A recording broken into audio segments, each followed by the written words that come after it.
If remote desktop suddenly shows this security warning every time you open an RDP file, here is the fix. From our desktop, we'll right-click the Windows Start button, and let's click Terminal Admin. This will bring us into a new PowerShell window. Select Yes on the User Account Control pop-up. Okay, and then from here, we're going to type the following command, which you can copy and paste directly from the description box below. Once we have this entered, we're going to press the Enter key on our keyboard to run the command. We can see that the operation completed successfully. At this point, you can open your RDP file again and select Don't Ask Me Again if you trust the connection. But before you apply this everywhere, let me show you what the warning actually means, because there is a real security reason. So this warning usually appears when Windows does not fully trust the RDP file or remote connection settings. An RDP file is not just a shortcut. It can contain settings that tell remote desktop what to connect to and which local resources to share. That can include clipboard, drives, printers, audio, smart cards, cameras, and other redirected resources. Microsoft's current guidance says that the warning exists because RDP files can request access to parts of your local device. So users should only continue when they trust the file and the remote computer. The fix is not disable security and never think about it again. The correct fix is make sure the RDP file is trusted. And then we can apply the compatibility setting that we did at the beginning if needed. And then choose Don't Ask Again only for the connections that you actually trust. Now, the reason we needed administrator rights is because we are writing to the local machine policy area of the registry.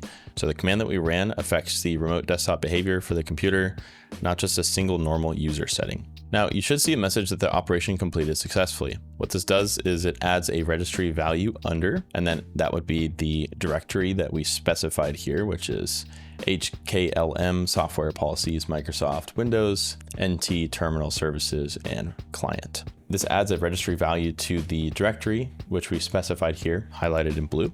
The value is called redirection warning dialog version, and it sets that value to 1. So this tells the remote desktop client to use the older warning dialog behavior for redirection warnings. Microsoft documents this setting as a way to control the newer remote desktop security warning behavior after the update. From PowerShell, we're going to run another command. We'll also have this available in the description below. Now, this is a registry query, and we should see it with the data of 0 times 1, of 0x1, like we have here. So this confirms that the setting is in fact in place. If you get an error, just make sure that PowerShell is running as an administrator and make sure that the command was copied exactly. All right, and now you can run your trusted RDP file again. When the warning appears, review the connection name and the resources being redirected.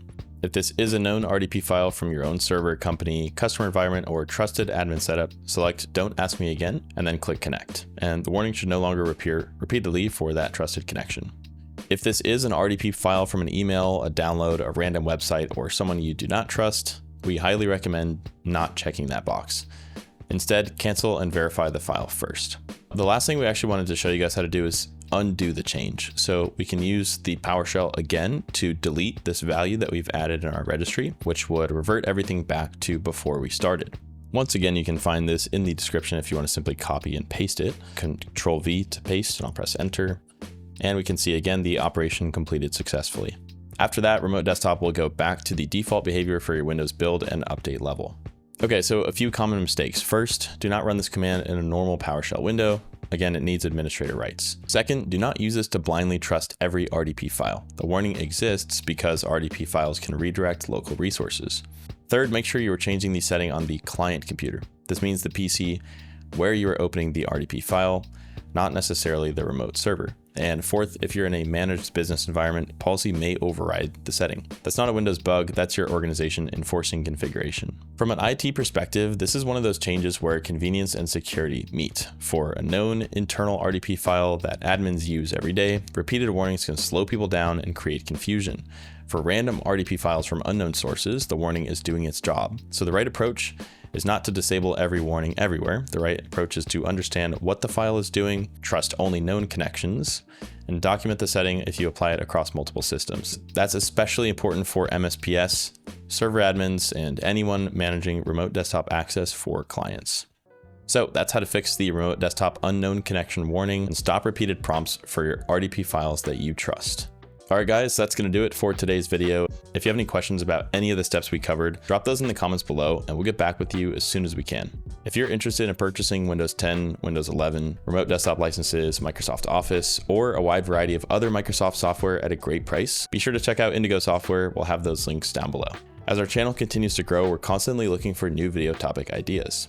If you have any ideas of your own, we'd love to know what those are. Most viewer commented video requests get made into actual videos on our channel. And lastly, a like and subscribe would be greatly appreciated as it helps to support the channel. Thanks again for watching. We'll see you guys next time.